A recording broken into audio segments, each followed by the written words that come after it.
karangkada, live traffic update muna tayo mula sa MMDA Metro Base. Ang nakikita nyo sa inyong mga screens ay ang live traffic situation dyan sa may Kalayaan. Sa mga hindi familiar, ito yung gitna ng Guadalupe at Buendia. Unahin natin sa kaliwang bahagi ng inyong mga screens. Yung mabagal ngayon ang daloy ng traffic ko, actually bumper to bumper ang traffic sa mga oras na ito. Yan ang southbound lane ng EDSA Kalayaan. So yan yung galing ng Mandaluyong, papasok ng Makati at papunta ng Pasay. At makikita nyo rin dun sa bandang gitna ng inyong mga screens or sa mga nakikinig ngayon, yung papuntang Rockwell ay medyo matraffic din ngayon habang paakyat kayo dun sa flyover na yan. Samantala na sa dulo ng inyong mga screens, yun sa kanang bahagi, yan yung northbound lane ng EDSA Kalayaan. Yan yung galing ng Pasay, galing ng Makati at papasok ng Guadalupe. Sa mga oras na ito, yung northbound lane ng EDSA Kalayaan ay maluwag pa naman ang daloy ng trapiko. Samantala, ito naman ang sitwasyon dyan sa may EDSA Mega Q-Mart. So ito naman yung gitna ng Cubao at Kamuning. Unahin natin na sa kaliwang bahagi ng inyong mga screens, yan yung northbound lane ng EDSA Mega Q-Mart. So yan yung mga galing ng Cubao, papunta ng Timog Avenue, papunta ng Quezon Avenue, papunta ng North Avenue. Sa mga oras na ito, moderate traffic pa ang nararanasan sa northbound lane ng EDSA Q-Mart. Samantalang nasa dulo ng inyong mga screens, halos di natin matanaw, no? Pero yan yung galing naman ng, galing ng Quezon Avenue, galing ng Timog Avenue at papunta ng Cubao. At nakikita natin, medyo maluwag naman ang daloy ng trapiko sa southbound lane ng EDSA Mega Q-Mart.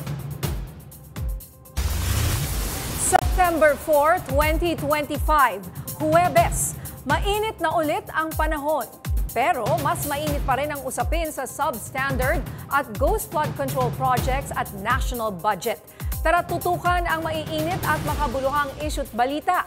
Kasama niyo pa rin kami sa Kwento ng Bayan at Lakas ng Masa. Ako si Nina Corpus. Bawat komento o pulso ng bayan, importante yan sa amin. Bawat issue, dadaanan natin yan. Kaagapay nyo kami sa mga usaping hindi dapat palampasin. Live tayo sa DZMM Radio Patrol sa Istrenta, 92.3 FM Radio Manila at lahat ng FMR station sa buong Pilipinas. Gayon din sa Signal TV, Channel 31. Ako, si Jack Batallones. Ito ang Arangkada Balita. Barangay Kagawad, patay matapos mabangga ng kasalubong na truck ang minamaneho niyang sasakyan. Pang-hold up sa isang tindahan, sa pool sa CCTV, suspect nasa kote. Dating district engineer ng DPWH na umano'y sangkot sa ghost project sa Bulacan, sinibak ni Secretary Vince Dizon. Compound ng St. Gerard na pag-aari ng pamilya Diskaya, nilusob ng mga realista. Jessica Sanchez. Power ang performance sa America's Got Talent kahit buntis. Patay ang Barangay Kagawad sa Agusan del Sur matapos banggain ang minamanehong rescue vehicle ng isang truck sa Digos City, Davao del Sur. Ang aksidente sa pool sa dashcam. Yan ang umaarangkadang balita ni FMR News Davao correspondent Hernel Tokmo. Kita sa dashcam ang normal na biyahe sa highway ng Barangay 3 de Mayo, Digos City, Davao del Sur, Lunes ng umaga, nang biglang nag-counterflow ang kasalubong na malaking cargo dropside truck at sumalpok sa bongo truck na isang rescue vehicle. Patay ang Barangay Kagawad na taga-Agusan del Sur na nagmaneho ng rescue vehicle. Batay sa investigasyon ng pulisya, nawala ng kontrol ang kasalubong na truck at napadpad sa opposite lane na dahilan ng aksidente. Bumangga rin ang motorsiklo sa kanang bahagi ng rescue vehicle. Kaso lang, meron kasi daw parang kahoy, kaya hindi agad niya na pull yung brake, nakasagabal yon, kaya hindi siya naka-brake. Tapos nag-swerve yung yung vehicle niya, tapos nabangga niya yung vehicle 2 at saka yung vehicle 1. Dinala sa Digos City Police Station ang driver ng dropside truck na maaaring maharap sa kasong reckless imprudence resulting in homicide, physical injuries and damage to properties. Hernel Tokmo, umaarangkada sa pagbabalita. Natimbog ang isang lalaking ng hold up sa isang tindahan sa Digos City, Davao del Sur sa tulong ng social media. Yan ang umarangkadang balita ni FMR News Davao del Norte correspondent Noreen Igonya. Sa videong kuha ng CCTV, makikitang pumasok ang isang holdupper sa isang tindahan sa Barangay 3 de Mayo, Digos City, Davao del Sur nitong Agosto 30. Inutusan pa ng suspect ang tindera na ibigay sa kanya ang pera habang ipinapakita ang dalang baril. Agad ding sumigaw ang babaeng ngunit pinagbantaan ito ng lalaking babarilin. Matapos ang krimen, agad din siyang tumakas. Sa investigasyon ng pulisya, natangay ng suspect ang nasa 10,000 pesos na halaga ng perang kita ng tindahan at isang cellphone. Hindi pa man na kasi mag-file pa naman tayo ng kaso, tapos mag-prepare pa tayo ng mga other evidences pa para yung information talaga na binigay sa atin ng concerned citizen is ma-build up natin yung case build up para ma-file yung kaso natin, sir. Sa pamamagitan din ng tulong ng mga concerned citizens na nakakilala sa suspects sa social media post, nahuli ito ng mga otoridad na nakatakdang sampahan ng kasong robbery. Noreen Igonia, umaarangkada sa pagbabalita.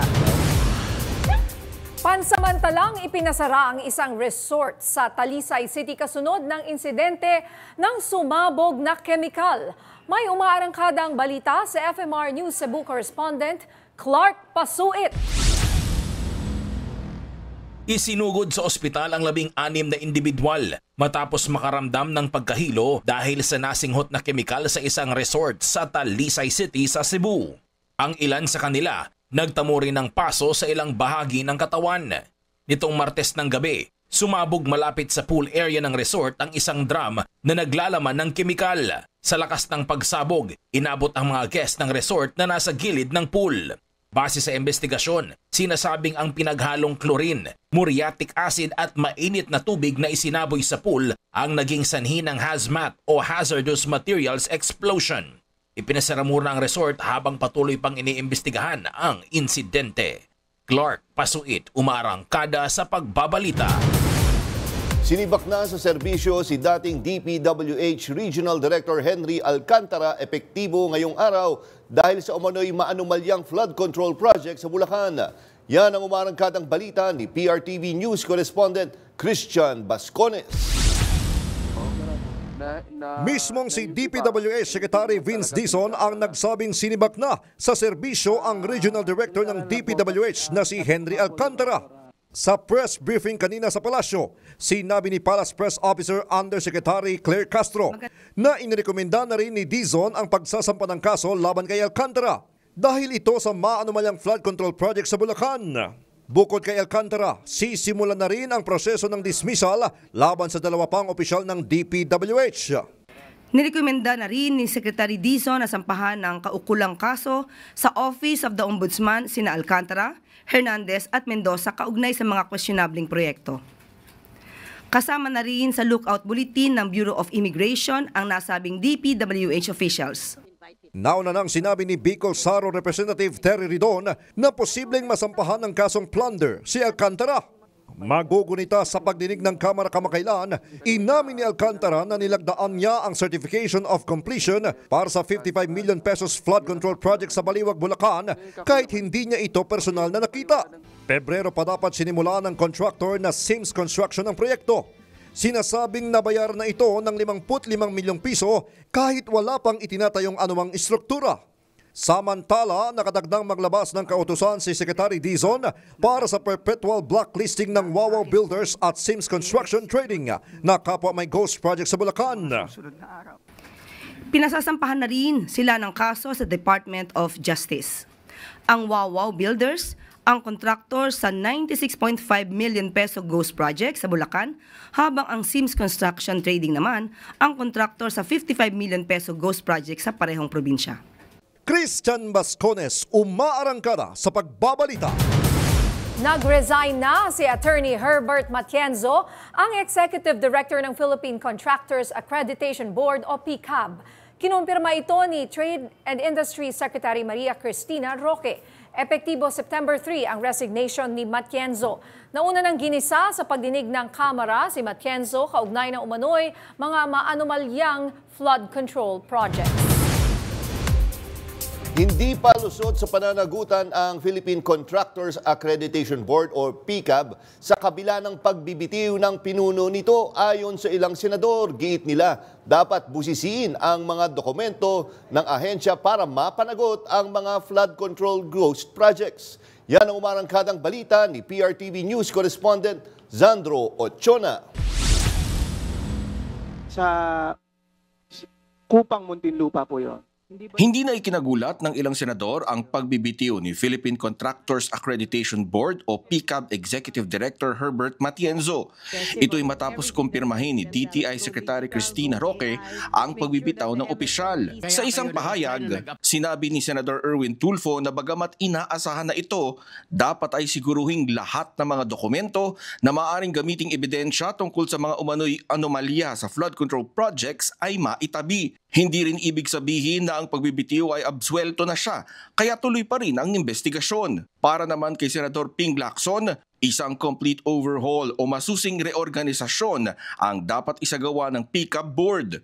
Dagdag pa niya, bagamat tahimik lang, hitik naman sa umano'y korupsyon ng regulatory body kung saan lumalabas na kasabwat nito ang DPWH na umuupak na pala sa buwis na pinaghirapan ng taong bayan. Itinutulak sa Senado ang pagrepaso sa Republic Act No. 4566 o ang Contractors License Law para baguhin ang komposisyon ng PCAB board at alisin ang mga posibleng conflict of interest sa mga umuupong miyembro nito. Paraan ito para masigurong kaya ng board na imbestigahan at kanselahin ang lisensya ng mga kontraktor na palpak at hindi na dapat kunin ng gobyerno sa mga proyekto. Zandro Ochona, umaarangkada sa pagbabalita.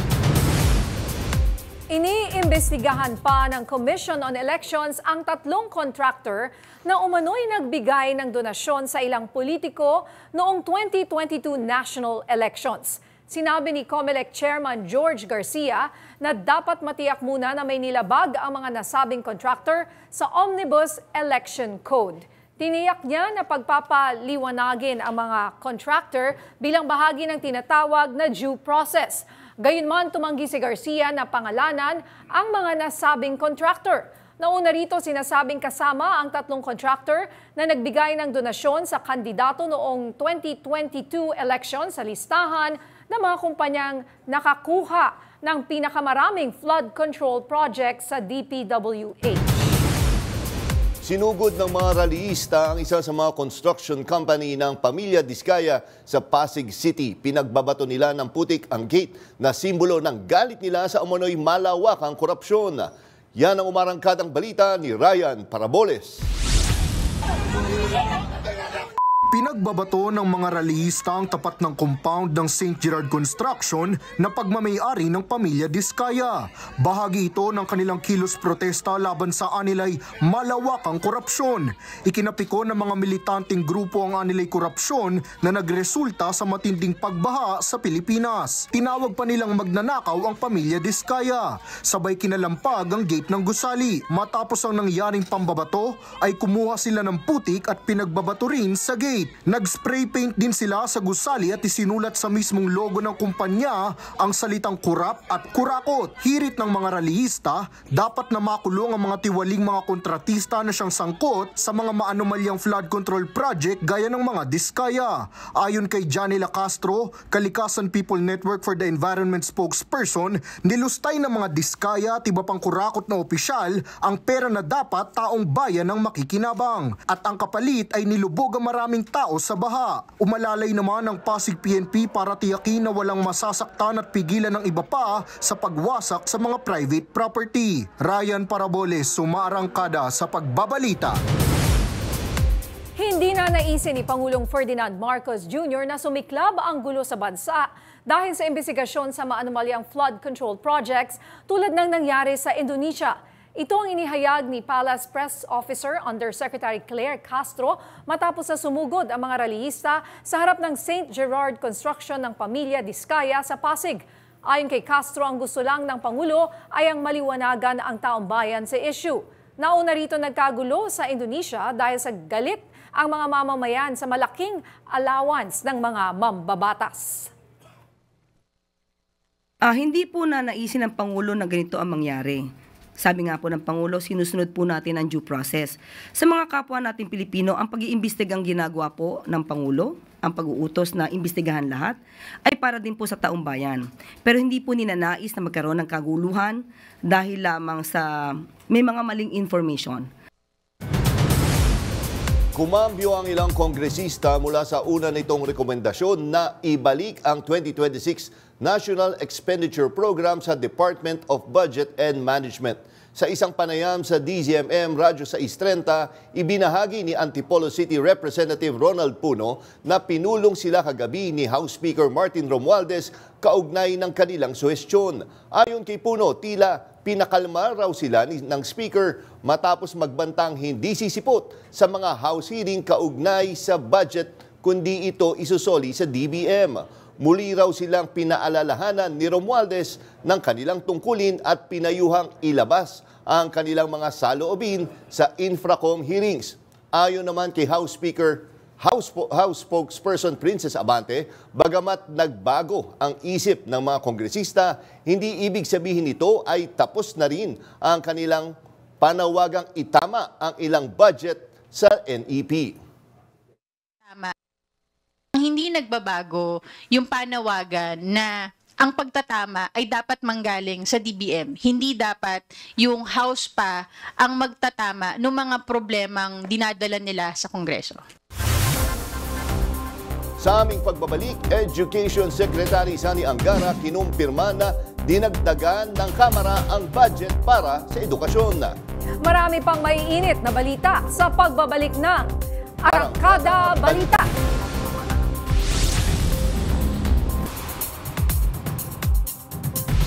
Iimbestigahan ng Kamara ang umano'y 8 bilyong pisong insertion sa budget ng Department of Interior and Local Government para sa pagbili ng armas. Sinabi ni Deputy Speaker at Antipolo Representative Ronnie Puno na wala silang nakita sa 2025 at 2026 budget na nagsasaad ng naturang pondo. Anya, masyadong malaki ang halagang ito kaya't hindi dapat palampasin. Kinumpirma naman ni Manila Representative Rolando Valeriano, Chairman ng House Committee on Public Order and Safety na magpatawag siya ng pagdinig upang malaman kung formal na naisumite ang panukala. Posibleng simulan ang investigasyon sa susunod na linggo. Samantala, hindi pa malinaw kung may kaugnayan ito sa biglang pag-alis sa pwesto ni dating PNP Chief General Nicolas Torre III. Layunin ng Kamara na matiyak na walang tagong alokasyon na naipasok sa pambansang budget.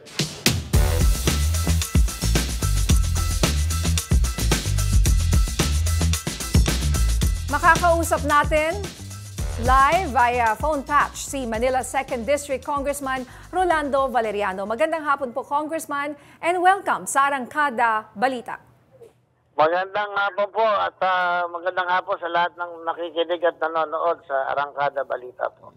Okay, Congressman, hindi na po ibabalik sa DBM ang National Expenditure Program o NEP. Taliwas sa plano kahapon, no? Ibig sabihin po ba tuloy ang deliberasyon sa budget? Tuloy-tuloy po, pero yung mga problematic department like the DPWS, may nakita kaming red flag sa Department of Agriculture, saka sa DOS, nire-request po namin ng DBM na yun, mag-submit yung bagong departamento ng talagang tama. Kasi ang hirap din po, ang daming line item yan.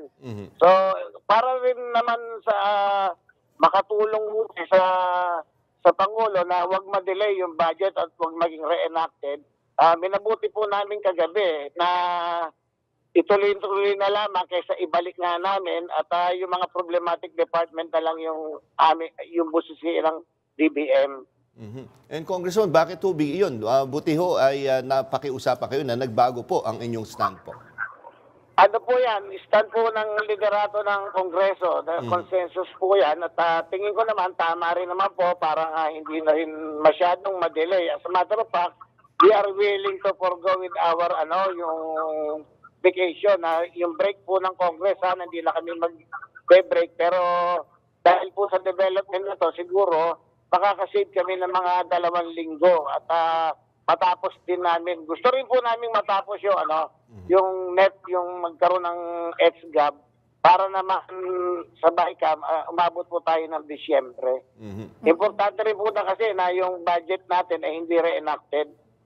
Oo, paki-explain nga po ito sa ating mga kababayan. Kung bakit importante na hindi siya re-enacted?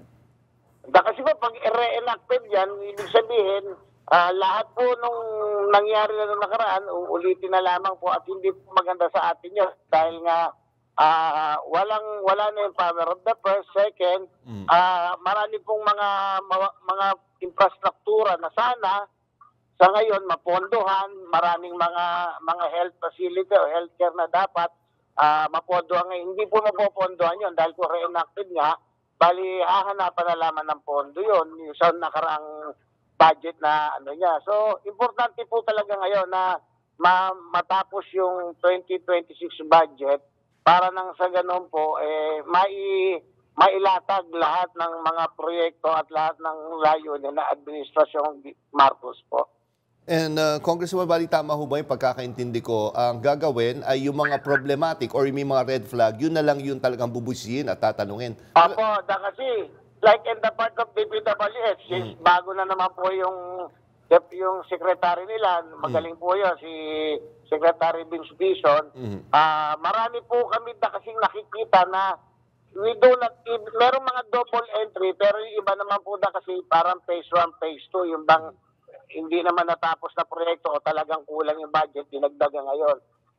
Pero meron din po talaga kami nakita na mga flood control na mukhang hindi naman kailangan ng flood control. Baka sa bandang huli po, kami na naman ang masisisi yung Kongreso. Kaya binarapat po namin para to make it sure, total, ang gumawa naman yan, ang DPWH, at yan dumaan na rin sa kami ng DBM, baka mas madaling makita nila yung tama, yung mga red flag yan at matanggal na po kagad. At nang sa ganun, makasipid naman tayo sa annual budget na 6 something trillion po di ba? Kung makatipid tayo ng 500 million, why not? O 500 billion, bakit hindi po, di ba? Okay. So, paano po yung inyong gagawin ngayon? Magpapatawag pa rin po ba kayo ng mga opisyal? Let's say dun sa mga na-mention yung mga ahensya like DPWH, DOH, and Department of Agriculture? Opo, sa matter of fact, tomorrow po ng umaga, 9 o'clock, yung budget briefing ng DPWH po. Kasabay siya ng budget briefing din ng DOLE, although magkaibang lugar lang po sa Kongreso, pero tuloy-tuloy naman po. At bukas po, ibibigay namin malamang, maibigay namin kay Secretary Luis Dizon yung sa tingin namin problematic at sila na rin po lay card na rin sila kung ano ba yung dapat tanggalin doon. Baka mas madaling proseso po yun. At binibigyan kami o sila ng hanggang Monday para ayusin nila yung budget na ginawa nila sa NET together with the DBM. Including meron meron po kami itang I think it's 10 billion na pampagawa ng mga offices ng mga opisyal nila in which baka hindi siya tama do sa layunin na zero bill na nga po yung mga ospital, di ba? So yun lang po, nakita namin, baka ipatanggal po rin namin yun. Not only DPWH, actually mga 4 na departamento yata yung nakita namin ng may red flag. Okay.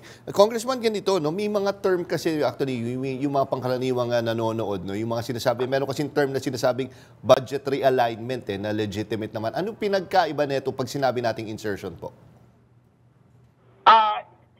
Yung insertion per se, meron namang good insertion, merong bad insertion. Kung mapapansin niyo po kahapon, during the budget briefing ng DepEd, ng Department of Education, natanong ko yan kay Secretary Angara, ano po bang 2025 budget, yung net nyo bang dumating dito, tama rin compare sa ano. Ang sagot sa akin ni DepEd, dinagdagan nyo pa ko dito sa ano. So yun po yung insertion na sinasabi namin. Nakakita kami ng budget na pwede pang idagdag sa Department of Education. So idinagdag po namin provided pwede naman natin ikot-ikutin lahat yung budget po ba ng mga departamento, tanggalin yung dito, pag tingin namin hindi kailangan, ilagay dito, pero hindi po namin pwedeng bawasan yung total. Alba, kung 6.7 trillion ba, yun po ang hindi pwedeng galawin, dapat andun pa rin yun. Pero yung mga budget po ng departamento, if we feel katulad ng offices na pampagawa o repair ng offices ng mga opisyal ng DOH. Kung sa pakaramdam po natin, palagay namin, masyadong kapryoso at hindi naman dapat ibigay, pwede po namin tanggalin yon. Hanapan namin ngayon yung mawawalang budget na yun, yung natanggal. Hanapan namin siya kung saan namin siya ilalagay. Baka sa social services po. Nakita namin yung budget ng DSWD, mukhang maayos naman po. At baka kung kailangan dagdagan, yung COMELEC, kulang na kulang yung budget nila, baka kung sakaling may maibawas kami sa DPWS, madagdagan naman namin yung sa COMELEC. Dahil if ever na ang hinihingi ng COMELEC, parang kulang sila. I think, if I'm not mistaken, ako rin po ang nagtanong ng mga 9 billion kung mag-e-eleksyon ng November ng barangay. So, yun po. Okay. Dumako naman po tayo dito sa sinasabing 8 billion piso na insertion, no? 8 billion pesos na insertion sa budget ng DILG. Paano po ninyo ito na-discover at posible po bang lumusot ang ganitong kalaking halaga nang hindi napapansin? Siguro naman po na napakinggan nyo rin yung mga deklarasyon ng DILG na meron ng 8 billion. Pero ito po ang gusto kong gawin sana muna. Tapusin muna yung budget hearing, tignan muna talaga at kung wala namang makikita, baka hindi na lang din po ituloy. Dahil sa 2025 definitely po wala nakitang 8 billion. Ito pong 2026, madali naman po, DILG, PMP, pakikita po namin yan. Pag wala naman po talaga, siguro, futile na rin po na magkaroon ng hearing o alamin yan dahil wala naman ang insertion or anything that na mangyayari po. So tapusin ko po muna yung budget is at makikita ko naman talaga rin kung meron or wala. Oo, and Congressman, kaya din itanong yan namin, kasi kung mapapansin nyo over the weekend, or kahit last week, may mga usap-usapan, no? May mga spekulasyon na may kaugnayan na ito, partner, dun sa pagkakatanggal kay General Torre bilang PNP chief. Pero syempre, lahat yan ay haka-haka lang. I'm sure aware po kayo dun sa mga naglabasan po na balita tungkol doon. Tama po, spekulasyon po. Pero ako, syempre, bilang opisyal po at nasa Kongreso, ayoko po munang magsalita dahil baka nga dumating sa lamesa ko yan bilang chairman ng Public Order and Safety. Ayoko maging bias po. So ayoko muna magbigay ng comment yan dahil baka in the future nga i-hearing natin o pag-usapan natin. Yan ay kung may makikita tayo po. And Congressman, huling tanong na lang po. So ito, dahil nga may mga red flags at may mga bubusisiin talaga kayo na ilang agencies, kampante ho ba kayo? Naaabot ito sa schedule? Ano ba yung schedule na sinusunod? Oy, nawala. Okay, nawala? Oo, nawala. Yun, natatanong, actually, huling tanong na lang naman yun, partner. Para malaman natin kung aabot ba yung sa schedule, no? And again, sige, sayang. Wala si Congressman. Maraming salamat, Congressman. Good luck na lang sana matapos. Oo, di ba? Maraming salamat, Congressman Valeriano, sa inyong oras at mabuhay po kayo. Utang ng health emergency allowance ng gobyerno para sa COVID-19 health workers, ipinapanawan ng isang grupo na ipinapanawagan ng grupo na ipamahagi na. Samantala, Department of Health umapela ng mas mataas na budget para sa 2026. May umaarangkadang balita si PRTV News correspondent Angela Babad. Nananawagan si Secretary General Christy Dunguines ng Alliance of Health Workers na ipamahagi na ang 6.7 billion pesos na health emergency allowance para sa mga manggagawa ng sektor pangkalusugan. Kamakailang kinumpirma ng Malacanang na inilabas ang 6.7 billion pesos ng Department of Budget and Management para maipamigay na ang natitirang health emergency allowance ng mga manggagawang nagserbisyo noon pang panahon ng COVID-19 pandemic. Kaya po hinahantay natin at ito po yung sinususugan po natin na kailangan ito po ay ma-distribute na agad-agad kasi ang ikinatatakot na naman po natin, nirelease nga po ang budget, baka po naman mamaya biglang EPT na naman po ito at sasabihin may dahilan na naman po. Nauna na ring ipinanawagan ng DBM na ipamahagi na ito agad ng DOH. Samantala, sa layuning mapabuti ang serbisyong pangkalusugan sa bansa sa tulong ng Universal Healthcare, ipinananawagan ng DOH ang mas mataas na budget na 260 billion pesos sa 2026 sa budget hearing sa Kamara. Our long-term vision aligns with the ambition natin 2040 is for Filipinos to be among the healthiest in Asia, living not just longer, but in good health, dignity, and productivity. To achieve this, we focus on 3 goals. Number 1, better health outcomes.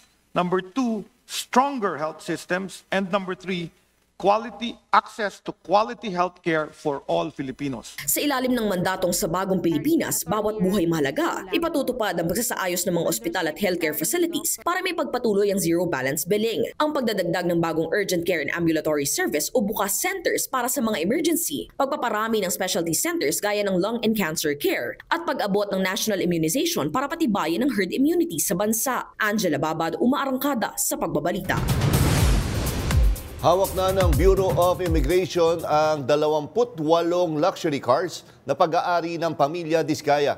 Ito ay kinumpirma ni BOC Commissioner Ariel Nepomuceno. Aniya, nagkausap na rin sila ng abogado ng pamilya Diskaya kung saan sinabi nito na kusang isinuko ang mga sasakyan. Nauna nang nahawakan ng customs ang 12 mga luxury cars ng pamilya at dagdag na 16 naman ang isinuko. Kabilang dito ang Mercedes-Benz Land Rover, dalawang Land Rover, Cadillac Escalade, Ford Bronco, Mercedes-Benz at BMW at marami pang magagarang sasakyan. Samantala, sinabi ni Nepomuceno na nakatakda silang bumalik sa St. Gerard Construction sa Pasig City para tignan ang mga tinaguriang high-end cars.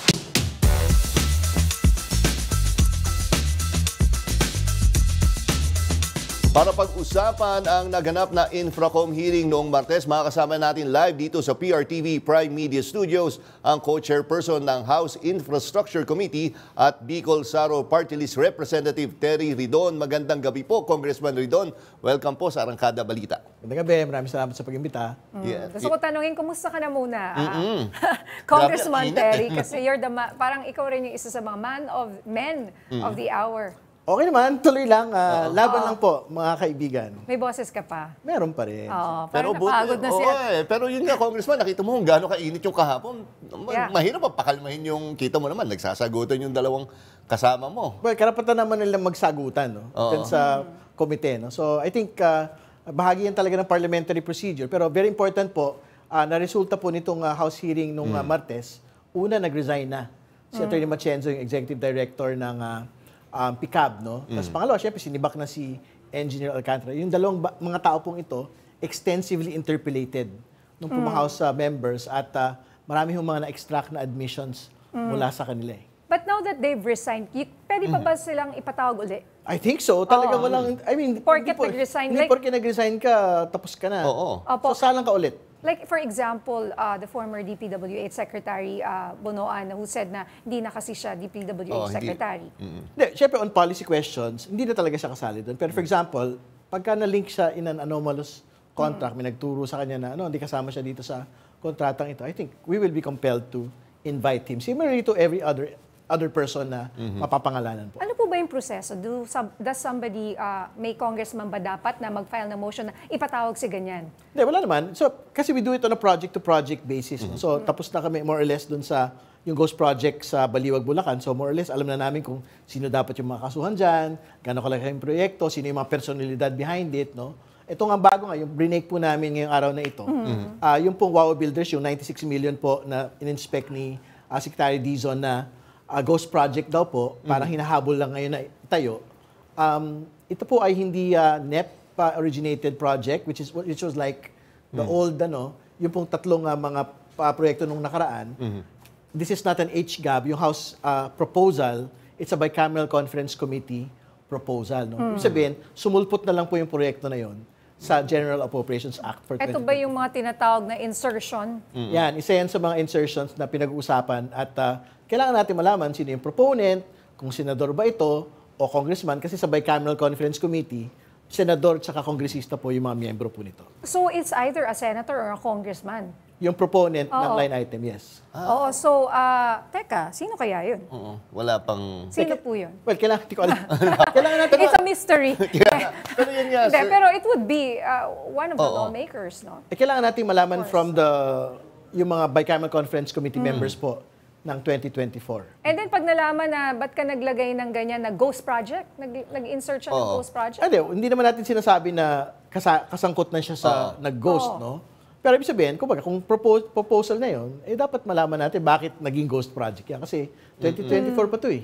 Hindi ba? Yun nga eh. Supposedly, and more importantly, 96 million po ito. So, more than yung threshold po talaga ng plunder ng 50 million. So, dapat may managot po talagang totoo rito. Pero yun nga, yun eh, lagi natin pag-usapan, insertions. Pero paano, para maintindihan yung mga nanonood, paano ba ginagawa yan? Kasi literally, bigla na lang isinisingit. Paano ba, sir, yung ganyan? Well, una, kailangan natin maglinaw muna sa insertions, no? Hindi lahat ng insertions masama. Hindi lahat ng insertions pinipera, hindi lahat ng insertions ginagawa. For example, gusto meron talaga pangailangan para sa school buildings na dagdag o sa mga mas better social protection para sa mga mahihirap. Linalagay po yun doon sa budget po mismo, whether sa House or whether sa Senate or sa Bicameral Conference Committee. So, may mga ganun ho talaga. So, I think okay lang yung insertions. Ang problema, pag meron kang insertions na nag-implement ng substandard or ghost ng mga proyekto, etong nangyari ngayon, ghost po ito. Opo. So gusto natin malaman from the Bicameral Conference Committee ng 2024, sino naman yung nag-insert yan? Bakit naman niya pinayagan na maging ghost lang po yung proyekto na yan? So pag ganyan po, magpapatawag kayo nung mga... Sino papatawag niyo? Well, una sa lahat, papabalikin ko namin si Engineer Alcantara. Kasi opisina pa rin yan. Sila yung hindi nag-implement yan, nag-ghost po ng proyekto na yan. So, ang first question sa kanya, kilala mo ba kung sino yung proponent? Ito pong proyekto na ito. Pero yun, so kumbaga, meron pang may sala. I mean, yun yung... Or pwede silang lahat may... Pwedeng walang may sala na senador o kongresista, pero pwede ring may sala na senador at kongresista. Kumbaga, pwedeng they acted on their own lang? Yung sa ganyan? That is possible, no? Pero sino naman maniniwala? Pero yun nga eh. Again, it needs to be clear that someone actually inserted that line item.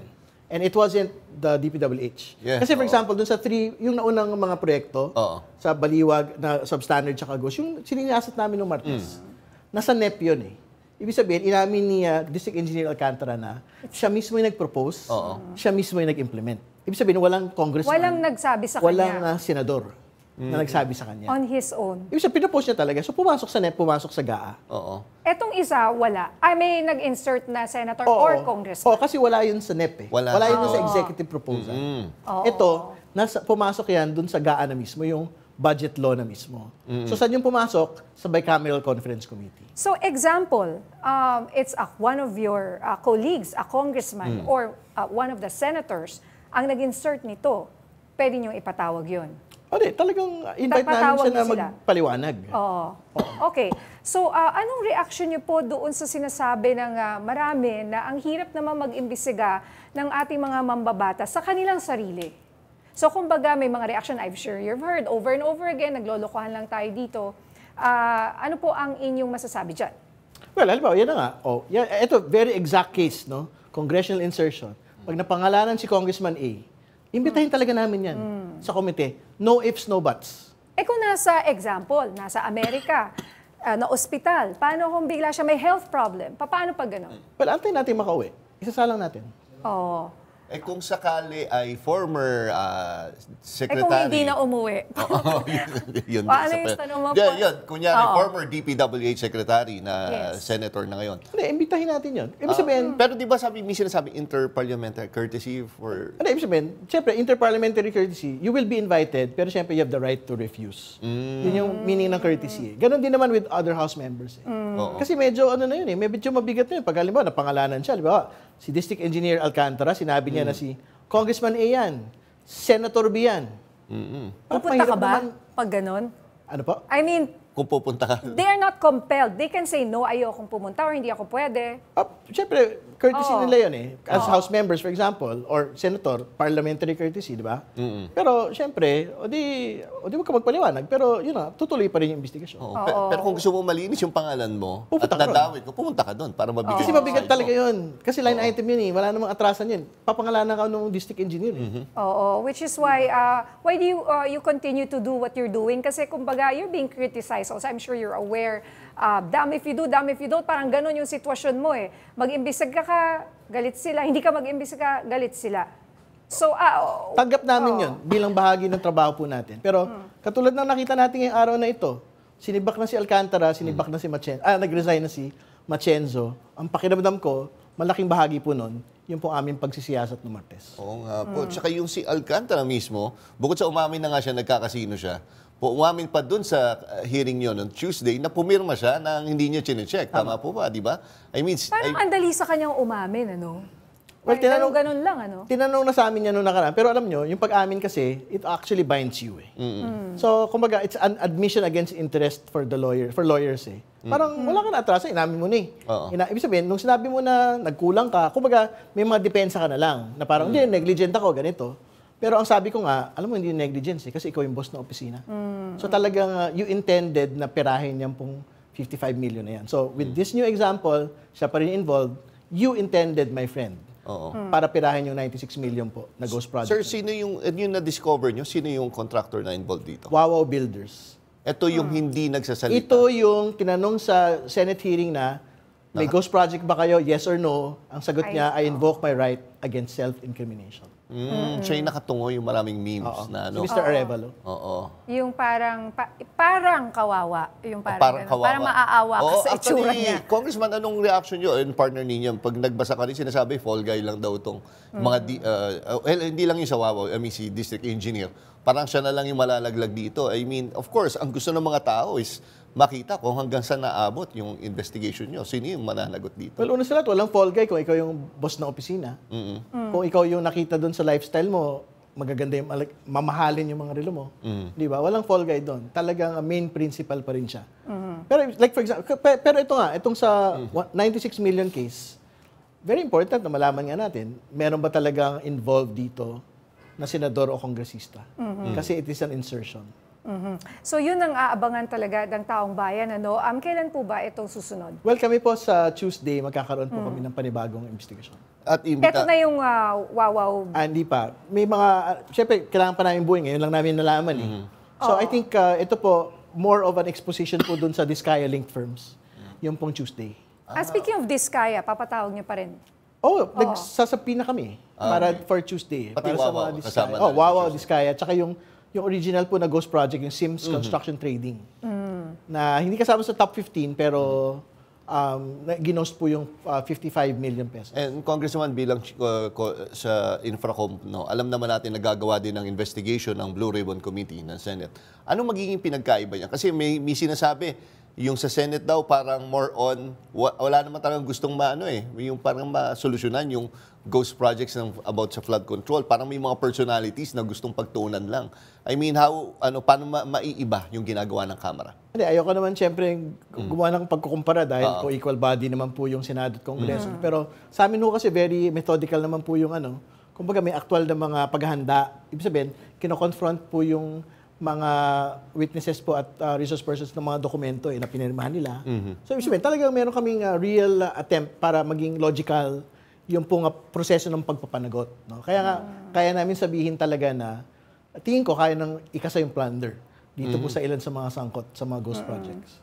Oo, pero yun nga ang mga tao parang hindi pa satisfying para sa marami sa ating mga kababayan kasi nga alam ng marami na, di ba, lumabas nga yung PCIG report na itong mga kontratista ay pag-aari rin ng ilang mga congressmen. So, paano po pag ganon? Can you invite a congressman as a resource person? Ano ang kanyang magiging role?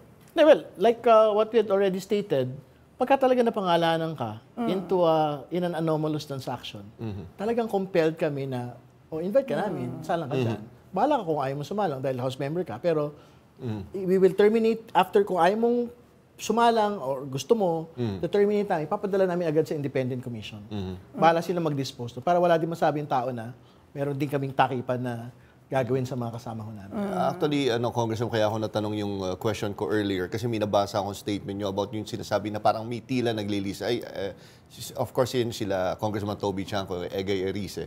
Ano yung masasabi niyo yung tungkol doon? Bakit parang may iba ba silang gustong patunguhan nung sa investigation? Well, kailangan natin maglinaw. Mahalaga yung usapin ng budget insertions, di ba? Noong 2025, no? Pero hindi ho siya germane doon sa focus po ng inquiry. Kasi ang focus ng inquiry, anomalous flood control projects. No? So, yun po yung dapat focus po ng ating discussions on the matter. So, kumbaga, hindi yung mga insertions. Saan yung mga insertions? Ano dapat? Hindi, dapat sa Committee on Appropriation. So, gumawa siya ng... Or ethics, ano ba? Gumawa sila ng privilege speech or gumawa sila ng House Resolution para imbestigahan po yung budget insertions for 2025. Yan, pwede naman yun. Wala naman yung problema. Pero yung parang ilalamp mo yun sa House Inquiry na ang gusto malaman ng mga tao. Saan yung goes yun? May kasalanan? May makakasuhan ba dyan? Parang medyo pag-iiba na ho ng usapin. Oo, kasi ang feeling ng iba, kasi kung titingnan mo, naintindihan ko na yung explanation mo, so it's the wrong committee, basically, you're saying. But itong mga sinasabi na budget insertions, hindi para sa inyo, and parang kumbaga, panggulo lang ito? Pero kailangan natin maglinaw dito sa bagong, bagong development ito, na ito. Ito kasi ibang, kanina lang to, no? Kanina umaga. This afternoon. Before going here, na brinake. So, yan, germane bigla, yung insertion na yan. Kasi nakalink talaga siya dun sa Wawaw Ghost eh.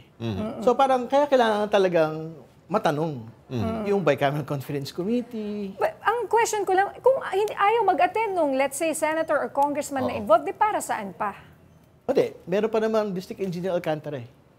Pero siya na naman. Pero siya ulit. Pero intimately involved siya in the Ghost Project eh. Maybe he can mention. Hindi, ibig sabihin, he wants to do a whistleblowing on Wawaw Ghost Project. Yung pala. He can actually do it.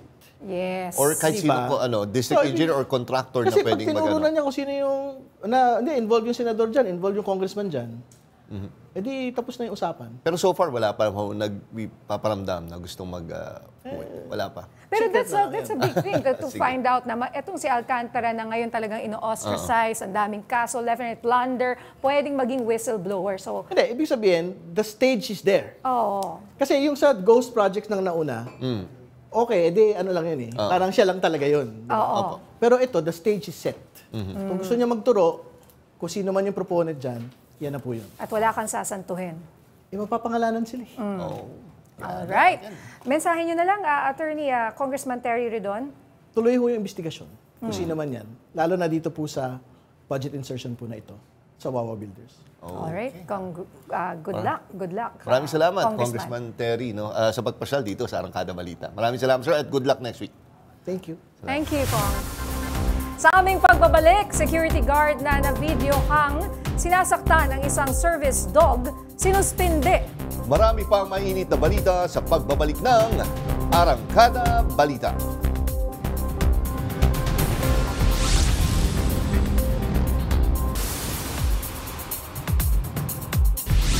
Magsasampa ng panibagong mga kaso ang National Bureau of Investigation o NBI laban kay dating Bamban Tarlac Mayor Alice Go at iba pang lokal na opisyal na dawit sa iligal na pogo. Kasong kriminal at administratibo ang isasampa ng NBI kay Go at 35 lokal na opisyal ng Bamban Tarlac matapos payagan ang questionabling pag-convert ng lupain sa pasilidad ng pogo.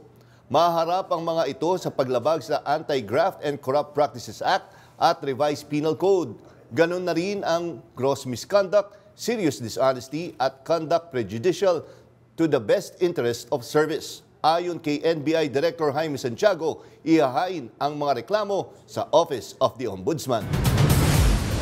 Kinwestiyon ng Malacanang ang banat ni Senator Amy Marcos na haharangin niya si Justice Secretary Boying Remulla sakaling italaga bilang ombudsman.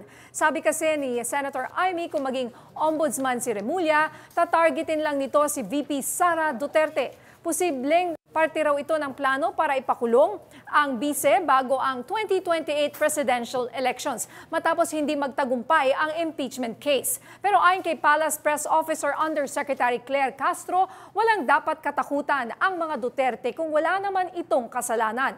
Importante rin daw na independent ang magiging ombudsman.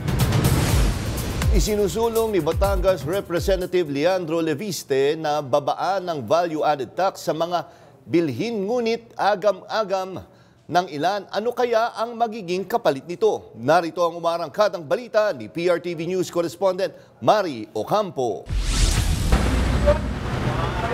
Nag-grocery kaninang umaga si Alex para sa kanyang pamilya. Higit 3,000 ang halaga ng kanyang mga pinamili, pero nanlaki ang kanyang mata nang makita niya ang resibo. Tumataginting na 300 pesos ang kanyang value-added tax. Halaga na pwede pa sana ipambili ng bigas o dagdag ulam sa bahay. Sa kasalukuyan kasi, 12% ang VAT na ipinapataw sa mga bilihin sa bansa. Kung ikukumpara sa mga karatig bansa sa Indo-Pacific region, ang Pilipinas ang may pinakamalaking VAT na sinisingil sa mga consumer. Kaya naman nais isulong ni Batangas 1st District Representative Leandro Legarda Liviste na ibaba mula 12% pa 10% na lamang ang VAT sa bansa. Ang matitipid ng mga pamilya ay nasa 7,000 pesos per year sa 2% VAT na ito, at yan ay parang nagbigay na ang ating gobyerno ng ayuda para sa lahat.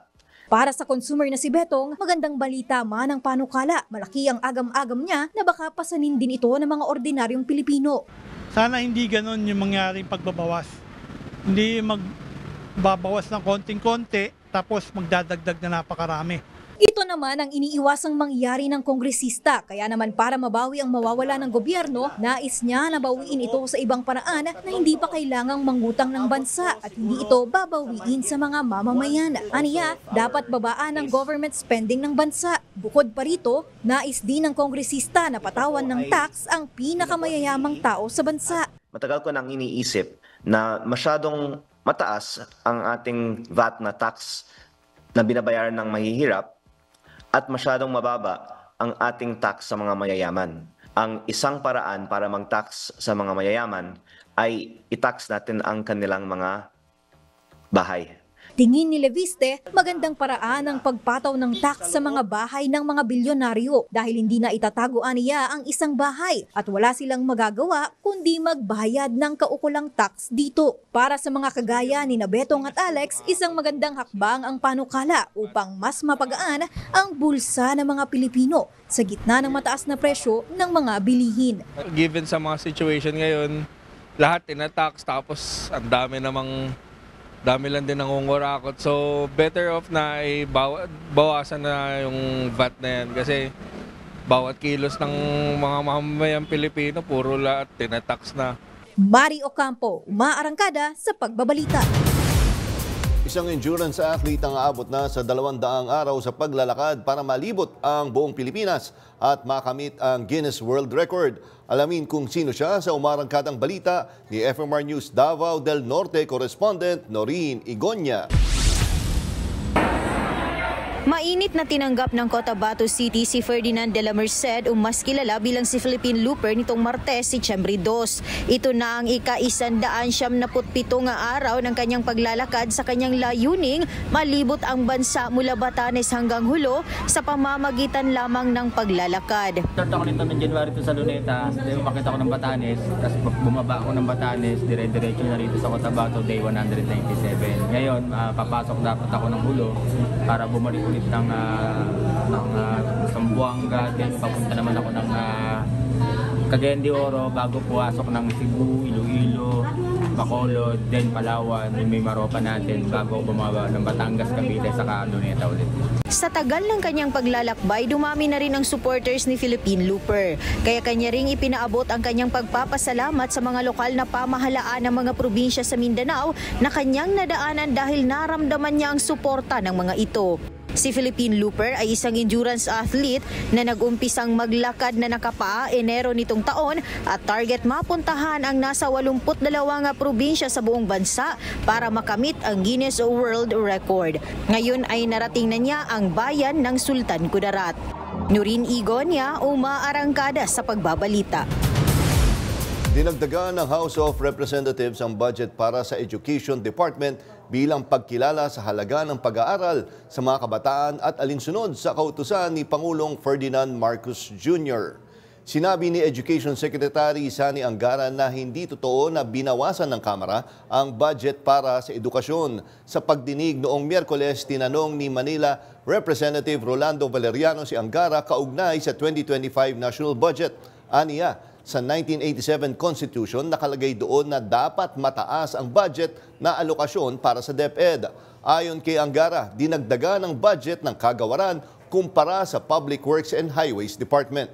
sa national budget ng DPWH ay nakakuha ng 1.00 trillion pesos habang ang DepEd ay nilaanan ng 1.055 trillion pesos.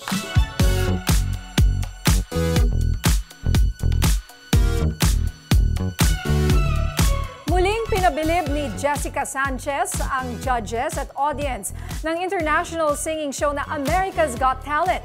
Yan ang umaarangkadang showbiz balita ni DJ Mama Mia.